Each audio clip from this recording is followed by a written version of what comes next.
चलेंगे बिस्मिल्लाहिर्रहमानिर्रहीम। So students exercise 5.3 start कर रहे हैं सेकेंड ईयर मैथमेटिक्स में बेटा। और हमारे पास क्वेश्चन है स्टूडेंट्स। लिखा हुआ है फाइंड द रिलेटिव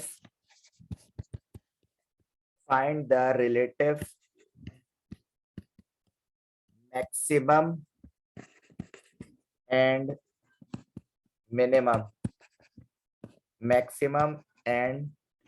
वैल्यूज। आपने मैक्सिमम एंड मिनिमम वैल्यूज निकालनी है स्टूडेंट्स। किसकी? जो फंक्शन आपको दिया जाएगा, ठीक है। मिसाल के तौर पे इस क्वेश्चन का हम पार्ट 2 करेंगे। अच्छा, वन भी ऐसी होगा, कोई इसमें मसले वाली बात नहीं है, लेकिन हम क्वेश्चन 2 से शुरू कर रहे हैं इसका, तो आप इससे परेशान नहीं होइएगा। तो क्वेश्चन नंबर 2 में लिखा हुआ है स्टूडेंट, एक फंक्शन दिया हुआ है, function of x equal to x cube minus 9x square plus 15x plus 3। ठीक है, ये आपको एक फंक्शन दिया हुआ है, सही है। अब इस फंक्शन में आपने क्या करना है बेटा? सबसे पहले आपने करा let y equal to function of x, ठीक है। और y आपके पास है क्या बच्चों? y आपके पास है, यानी ये पूरा फंक्शन आपके पास है x cube minus 9x square plus 15x plus 3। इसे कहते हैं स्टूडेंट्स आप इक्वेशन 1। इसे क्या कहते हैं बच्चों? आप इक्वेशन 1 कहते हैं, ठीक है। अब आप क्या करोगे बेटा? ये जो इक्वेशन 1 है इसका डिफरेंशिएट करोगे, ठीक है। 2 दफा डेरिवेटिव निकालना होता है स्टूडेंट्स में। पहले आप इसको डिफरेंशिएट करो। आपने यहाँ पे लिखा differentiate with respect to x, differentiate with respect to x.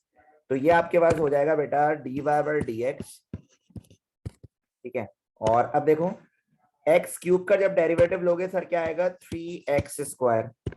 इसी तरह माइनस 9x स्क्वायर का डेरिवेटिव लोगे तो बेटा जी आपके पास आएगा 18x। तो आपने यहाँ पे लिखा माइनस का 18x, ठीक है।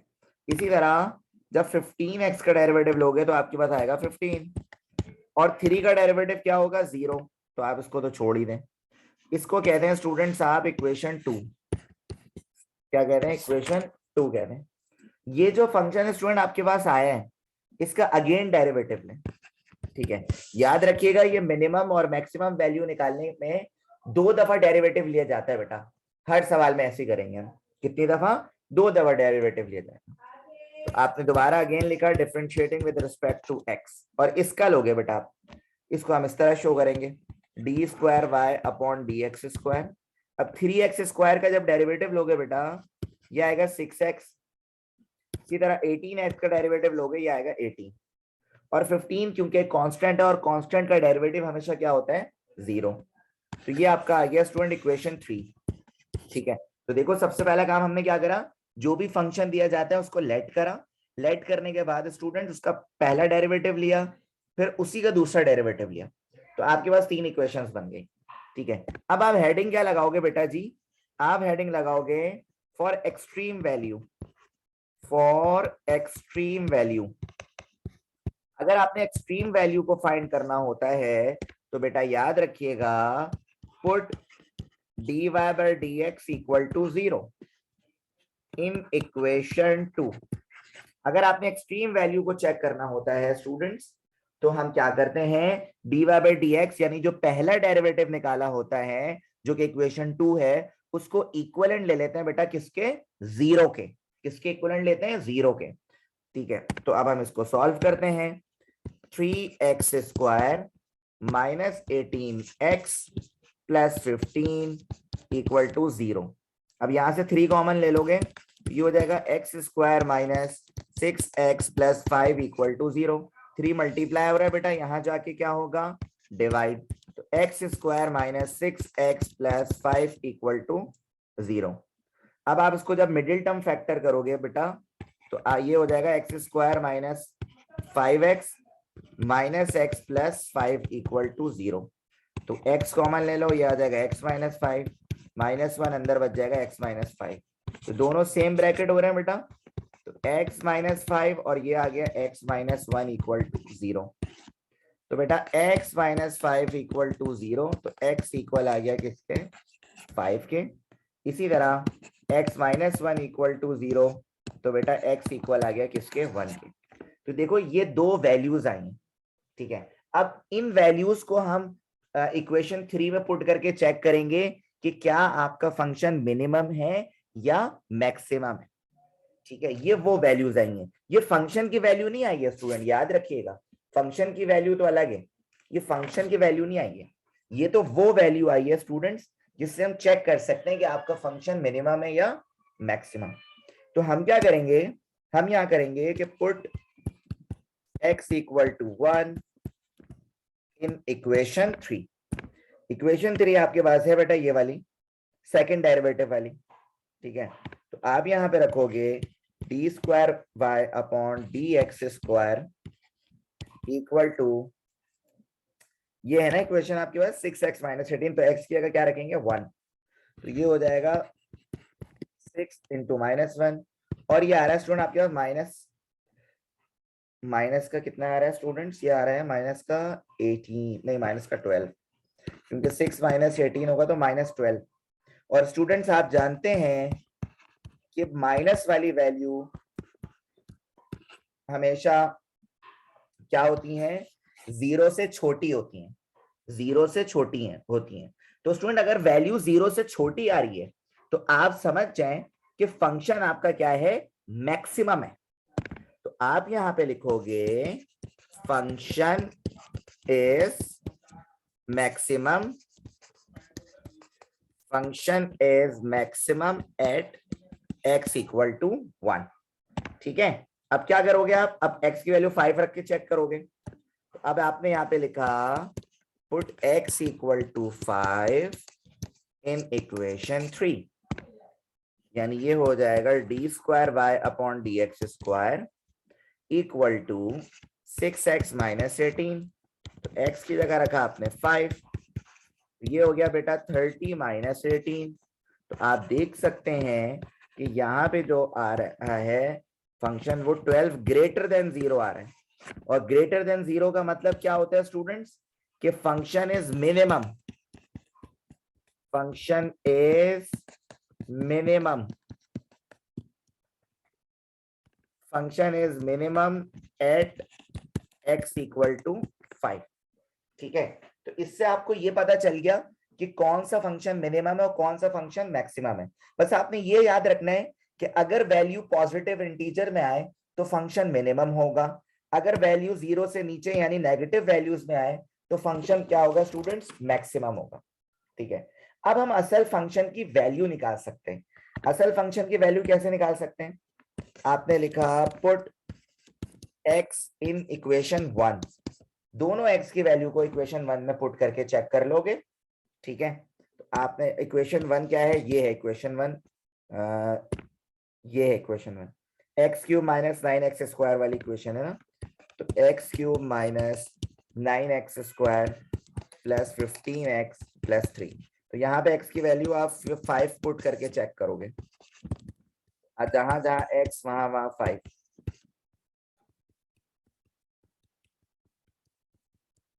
तो बेटा जी ये हो जाएगा 125 माइनस, इन सबको मल्टीप्लाई करोगे 225 आएगा, और 75 plus 3।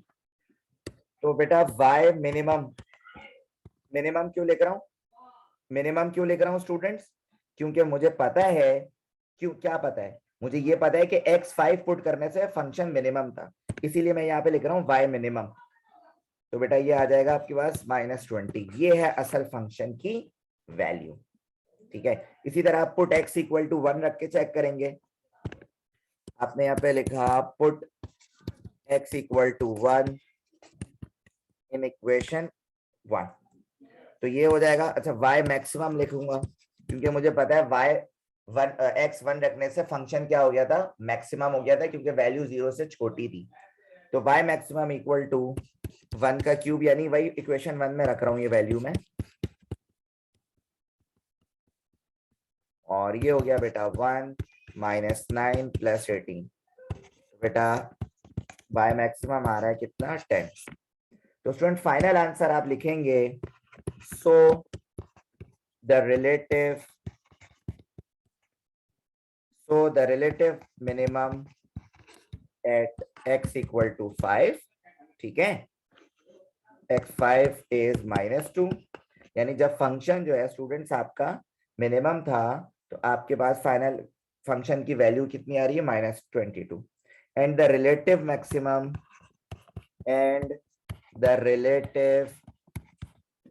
maximum at x equal to 1 is 10। तो ये आपका क्वेश्चन नंबर 2 क्या हुआ स्टूडेंट, कंप्लीट हुआ। अब स्टूडेंट क्वेश्चन नंबर 3 देखें, और क्वेश्चन नंबर 3 में फंक्शन दिया हुआ है f of x equal to -x⁴ plus 2x²। जो भी फंक्शन दिया हुआ है स्टूडेंट आप कर लें उसको लेट, तो आपने लिखा let y equal to function of x, ठीक है, और y equal to -x⁴ plus 2x², इसे कहा आपने इक्वेशन 1, ठीक है। अच्छा अब क्या करेंगे सर, डिफरेंशिएट करेंगे, तो आपने यहाँ पे लिखा differentiate with respect to x, differentiate with respect to x, ठीक है। अच्छा अब आपने यहाँ पे लिखा dy/dx इक्वल टू -4x⁴ का डेरिवेटिव लोगे आपके पास आएगा -4x³, ये हो जाएगा प्लस 2 2 जा 4x, इसे कहा आपने इक्वेशन 2। अगेन इसका डिफरेंशिएशन लोगे बेटा, तो आपने लिखा differentiate with respect to x, तो बेटा ये हो जाएगा आपके पास, क्या हो जाएगा, d² y/dx² equal to -12x² plus 4, इसे कहा इक्वेशन 3। अब स्टूडेंट क्योंकि एक्सट्रीम वैल्यू चेक करते हैं आपको पता है, तो आपने यहाँ पे हेडिंग लगाई पहले तो फॉर एक्सट्रीम वैल्यू में क्या करेंगे, कौन बताएगा मुझे, बताओ एक्सट्रीम वैल्यू के लिए क्या करते हैं बच्चों, जल्दी से बताओ।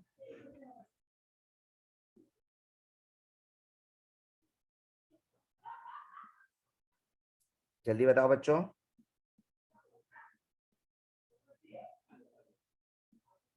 एक्सट्रीम वैल्यू में क्या करते हैं, वेरी गुड,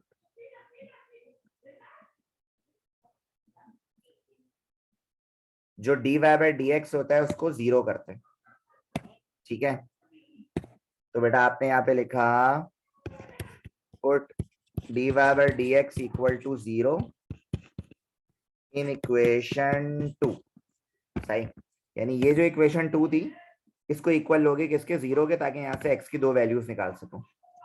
तो बेटा -4x³ plus 4x equal to 0, अब यहां से कॉमन ले लो बेटा 4x, तो ये हो जाएगा -x² plus 1 equal to 0, 4x यहाँ मल्टीप्लाई हो रहा है बेटा, यहाँ जाके क्या होगा, डिवाइड होगा, सही है।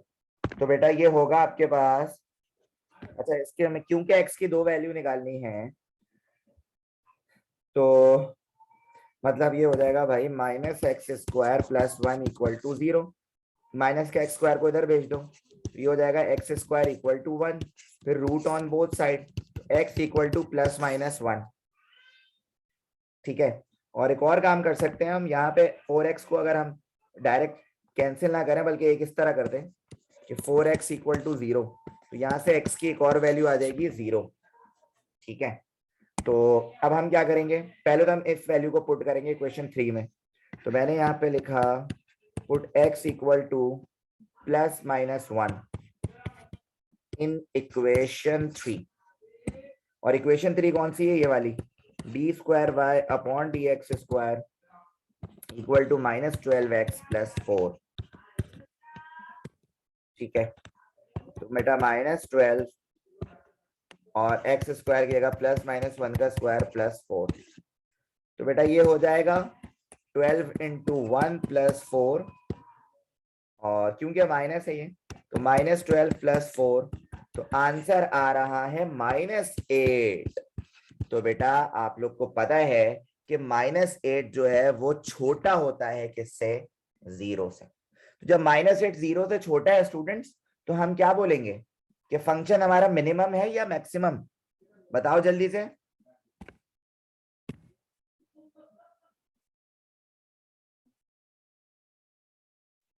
मैक्सिमम है। Very good Mariyam, very good बेटा। तो आपने यहाँ पे लिखा दिस फंक्शन इज मैक्सिमम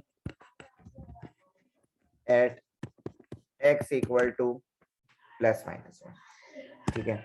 इसी तरह बेटा फिर आपने लिखा put x equal to 0 in equation 3।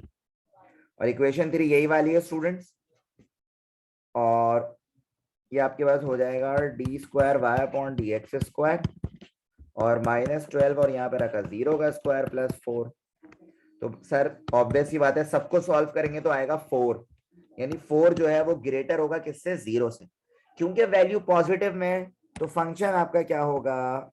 Minimum होगा। तो आपने यहाँ पे लिखा दिस फंक्शन इज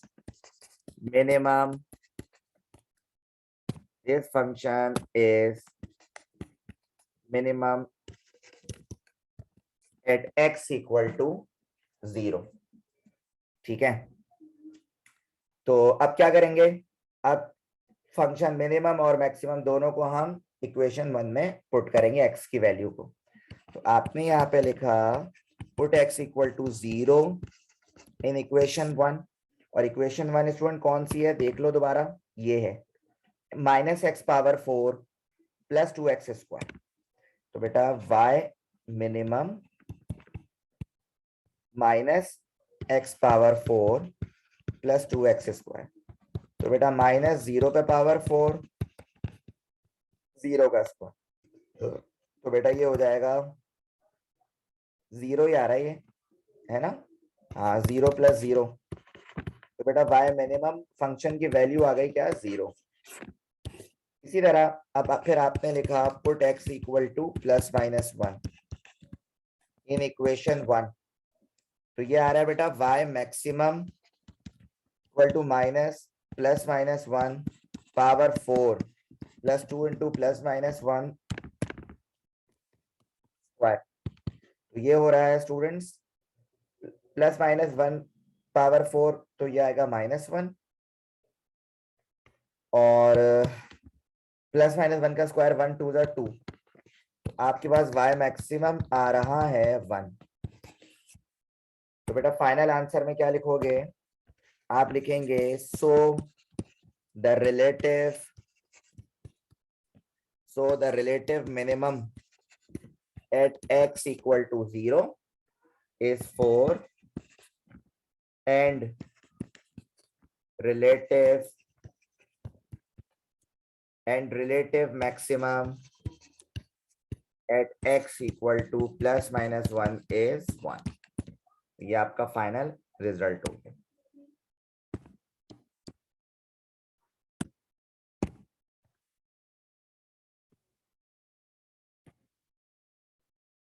बेटा ये 3 था मरियम, 2 और 3 कराया मैंने अभी।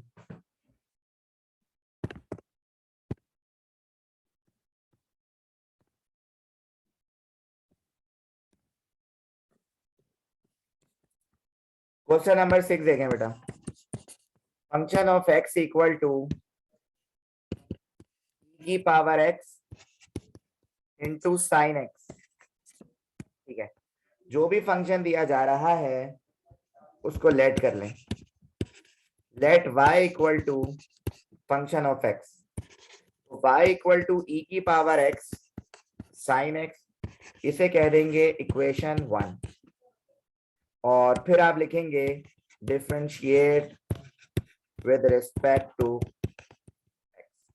जब आप डिफरेंशिएट करोगे बेटा जी तो dy/dx इक्वल टू, अच्छा देखो यहाँ पे डिफरेंशिएशन क्या हो रही है? यहाँ पे डिफरेंशिएशन क्या हो रही है बेटा? आप देख सकते हैं u × v लग रहा है। क्या लग रहा है, u इंटू वी। और डेरिवेटिव में बेटा आप u इंटू वी का फॉर्मूला बहुत दफा कर चुके, मैं यहाँ पे डायरेक्ट करूंगा e बाय डी एक्स, चलो डायरेक्ट नहीं कर रहा, e की power x into sine x, ये u है और ये v है, ठीक है। तो बेटा u इंटू वी लगाते हैं इसमें, तो ये हो जाएगा dy by d x equal to u को ऐसे लिखो, बल्कि u का डेरिवेटिव लो, u का डेरिवेटिव लो, v को ऐसे लिखो, इसी तरह v को ऐसे लिखो, और अच्छा एक मिनट मैंने यहाँ पे गलती कर दी सर, हो जाएगा u को ऐसे लिखो, v का डेरिवेटिव लो, और इसी तरह v को ऐसे लिखो, u का डेरिवेटिव। तो बेटा ex तो ऐसे आ गया, साइन x का डेरिवेटिव लोगे तो बेटा आएगा cos x, साइन x को ऐसे लिखा, ex का डेरिवेटिव, e डब्बे का डेरिवेटिव लोगे, आपको पता है e डब्बा इंटू डब्बे का डेरिवेटिव आता है। फिर आप क्या करो बेटा, यहाँ से e की पावर x कॉमन लो, तो यहाँ बचेगा cos x plus sine x, ठीक है। तो dy बाय dx, तो ये हो गया आपका इक्वेशन 2। इसी तरह इसको अगेन डेरिवेटिव करो, डबल डेरिवेटिव करो, तो आपके पास आ जाएगी इक्वेशन 3। तो आपने यहाँ पे लिखा again derivative, again differentiation with respect to x। तो बेटा ये हो जाएगा आपके पास D square Y upon D x square equal to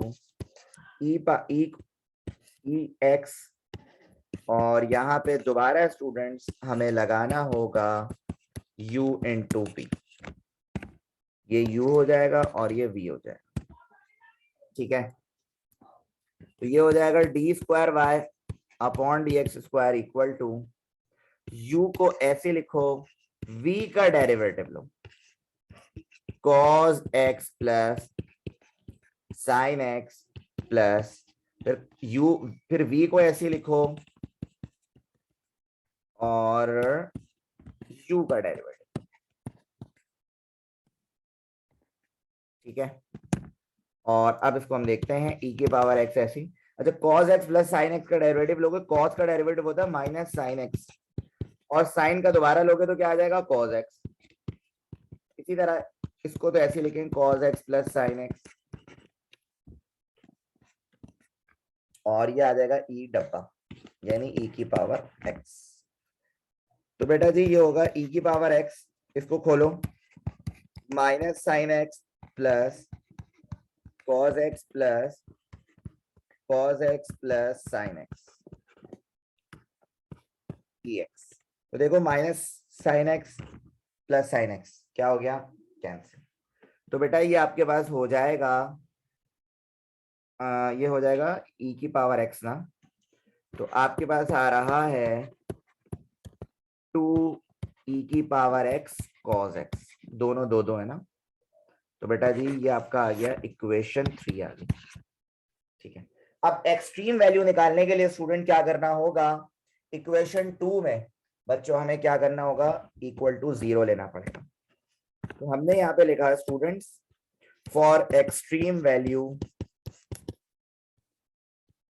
for extreme value put dy by dx equal to 0 in equation 2। और इक्वेशन 2 का है भाई, ये रही, इसके इक्विवेलेंट लेना है अपने 0 के। तो देखें आप कैसे लेंगे हम, e की power x cos x plus sine x equal to 0। तो पहले तो आपने इस तरह लिया e की पावर x इक्वल टू 0, और फिर cos x plus sine x equal to 0। अब देखो e की पावर x इक्वल टू 0 में आपको x निकालना है, ठीक है। लेकिन एक्सपोनेंशियल को स्टूडेंट हटाने के लिए, बच्चों एक्सपोनेंशियल को हटाने के लिए हम यूज करते हैं ln का। तो हमने यहाँ पे लिखा टेकिंग ln, ठीक है। तो ये हो जाएगा ln e की power x equal to ln 0। तो बेटा ln 0 और ln e ये तो हो जाएगा कैंसिल, तो x आ जाएगा आपके पास इंफिनिटी के बराबर। इंफिनिटी का मतलब होता है स्टूडेंट अनडिफाइंड। क्या मतलब होता है इसका? अनडिफाइंड। इसी तरह बेटा ये हो जाएगा cos x प्लस का sin x, बेटा यहाँ पे जाके हो जाएगा माइनस का sin x। ठीक है, अब क्या करेंगे, sin x को दोबारा नीचे लेकर आए। sin x को दोबारा अगर आप नीचे लेकर आते हैं स्टूडेंट्स, तो एक मिनट मैं इसको जरा सही से कर देता हूं यहाँ पे। अच्छा, तो ये हो जाएगा sin x plus cos x equal to 0। तो बेटा प्लस का cos x यहाँ पे जाके हो जाएगा माइनस का। ठीक है, अब क्योंकि हमें sin अपॉन cos यानी ये हो जाएगा cos x मल्टीप्लाई हो रहा है नीचे आके डिवाइड, और यहाँ पे बचेगा -1। क्या बचेगा? -1। ये कहानी इसलिए कर रहे हैं स्टूडेंट क्योंकि आपको पता है कि tan थीटा बराबर होता है साइन अपॉन कॉस के। किसके होता है बेटा? साइन अपॉन कॉस के होता है। ठीक है, तो इसीलिए हमने क्या करा स्टूडेंट्स कि यहाँ पे प्लस के cos x को इधर भेजा, तो ये माइनस का cos x हो गया। ठीक है, और फिर ये cos x को वापस डिवाइड में भेजा, तो ये -1 हो गया। तो साइन अपॉन कॉस हो जाएगा स्टूडेंट 10। तो ये आपके पास आ रहा है 10 x इक्वल टू -1 और x इक्वल टू 10 इनवर्स -1। तो x की वैल्यू आ जाएगी -45 डिग्री। -45 डिग्री, और अगर हम इसको रेडियन में लिखना चाहें तो x आ जाएगा स्टूडेंट्स -π/4। -π/4 है ना, क्योंकि आपको पता है स्टूडेंट पाई की जो वैल्यू होती है वो 180 डिग्री के बराबर होती है ना। ठीक है, तो ये हो गया। अच्छा, अब आप क्या करेंगे सर? हम ये करेंगे क्योंकि x की एक ही वैल्यू आ रही है, x की एक ही वैल्यू आ रही है। अच्छा, π/4 भी लिख सकते हैं, और ये आपके पास कितना हो सकता है? 135 डिग्री भी हो सकता है, दोनों हो सकता है। ठीक है, तो 135 डिग्री को जब रेडियन में करोगे ये आएगा 3π/4। तो ये दोनों बात तो एक ही है वैसे। तो हम क्या करेंगे स्टूडेंट, दोनों x की वैल्यू को पुट करेंगे कहाँ? इक्वेशन 3 में, ताकि हमें पता तो चले कि फंक्शन मिनिमम है या फंक्शन मैक्सिमम है। तो हमने यहाँ पे लिखा students put x equal to -π/4 in equation 3। ठीक है, और अब हम क्या करेंगे कि इक्वेशन 3 में बेटा जी इस वैल्यू को क्या कर देंगे? पुट कर देंगे। सही है, और कैसे पुट करेंगे आइए मैं आपको दिखाऊं। इक्वेशन 3 आपके पास कौन सी है? सबसे पहले तो ये देखना होगा, ये 2 है, ये है इक्वेशन 3। 2e की पावर x cos x, तो आपने यहाँ पे लिखा d² y divided by dx² equal to 2e की पावर x और cos x। तो बेटा 2e की पावर x की जगह लिखा -π/4 cos π/4। ठीक है, अच्छा अब क्या होगा स्टूडेंट्स? अब हम इसको सॉल्व करेंगे सर, और क्या होगा? अच्छा जी, सॉल्व कैसे करेंगे? सॉल्व ऐसे करेंगे स्टूडेंट्स कि e की पावर -π/4 आ रहा है, तो ये हो जाएगा 2 cos π/4, और ये क्योंकि पावर माइनस में थी ना, इसलिए इसको मैं नीचे भेज रहा हूं इस तरह, e की पावर π/4। लेकिन स्टूडेंट ये जो भी आंसर है ना, ये पॉजिटिव में आएगा, क्योंकि cos π/4 क्या होता है? 0.707 होता है, और एक्सपोनेंशियल को तो हम सॉल्व ही नहीं कर रहे, ये ग्रेटर देन 0 है। ये वैल्यू पूरी क्या है स्टूडेंट्स? ये ग्रेटर देन 0 है। तो बेटा जब ग्रेटर देन 0 होती है तो आपको पता है कि आपका फंक्शन क्या होता है? मिनिमम होता है। तो आपने यहाँ पे लिखा function is minimum at x equal to -π/4। ठीक है, इसी तरह अब हम दूसरी वैल्यू स्टूडेंट पुट करके चेक करेंगे, यानी 3π/4। तो मैंने लिखा put x equal to 3π/4 in equation 3। तो ये हो जाएगा बेटा D square Y upon D x square और 2e की पावर x cos x। तो बेटा इधर 2e की पावर x का लिखोगे 3π/4 और cos हो जाएगा 3π/4। तो बेटा 2 और एक्सपोनेंशियल की वैल्यू तो खैर नहीं करो सॉल्व अभी, और यहाँ पे ये जो है ना बच्चों cos 3π/4 की जब वैल्यू, इसकी पूरी की वैल्यू निकालोगे, इसकी बात कर रहा हूँ, इसकी इस पूरे की जब वैल्यू निकालोगे तो आपके पास एक माइनस में वैल्यू आ रही है। और तुम्हें पता है स्टूडेंट जब माइनस में वैल्यू आ रही है तो सर समझ जाए कि आपका आंसर जो है वो लेस देन 0 होगा। तो बेटा यहाँ पे आप लिखोगे कि function is maximum, function is maximum x equal to 3π/4। ठीक है, तो मिनिमम और मैक्सिमम पता चल गया। और मिनिमम और मैक्सिमम के बाद स्टूडेंट्स हम क्या करते हैं, हम ये करते हैं कि जो भी आपके x की वैल्यू उसको इक्वेशन 1 में पुट करते हैं, जो हमारा आखिरी काम होता है। तो बेटा जी मैंने यहाँ पे लिखा put x equal to -π/4 in equation 1। तो ये हो जाएगा y minimum equal to e की पावर x sin x। तो ये हो जाएगा e की पावर -π/4 और sin -π/4। तो ये हो जाएगा बेटा e की पावर π/4 को सॉल्व करोगे -0.785, इसको सॉल्व करोगे ये आएगा -0.707। ठीक है, जब एक्सपोनेंशियल के साथ इस पूरी वैल्यू को स्टूडेंट आप कैलकुलेट करोगे अपने साइंटिफिक कैलकुलेटर में तो ये आएगा 0.456। इसको ऐसे लिखो और अब इन दोनों को जब मल्टीप्लाई करोगे तो बेटा y मिनिमम यानी फंक्शन मिनिमम की वैल्यू आपके पास आ रही है -0.3224। ठीक है, इसी तरह फिर x की वैल्यू 3π/4 पुट करोगे इक्वेशन 1 में, तो आपने लिखा put x equal to 3π/4 in equation 1। सही है, तो ये हो जाएगा y maximum equal to e की पावर 3π/4 और यहाँ पे भी आ जाएगा स्टूडेंट आपके पास साइन 3π/4। तो ये हो जाएगा बेटा e की पावर 2.356 और इन सबको सॉल्व करोगे 0.707। तो एक्सपोनेंशियल वगैरह इन सबकी वैल्यू जब निकाल लोगे बेटा तो y मैक्सिमम आ रहा है 7.457। तो ये दोनों आंसर स्टूडेंट्स आपके पास दोनों फंक्शन की वैल्यूज भी आ चुकी हैं और मिनिमम और मैक्सिमम भी आ चुका है। तो स्टूडेंट ये था हमारा आज का सेशन।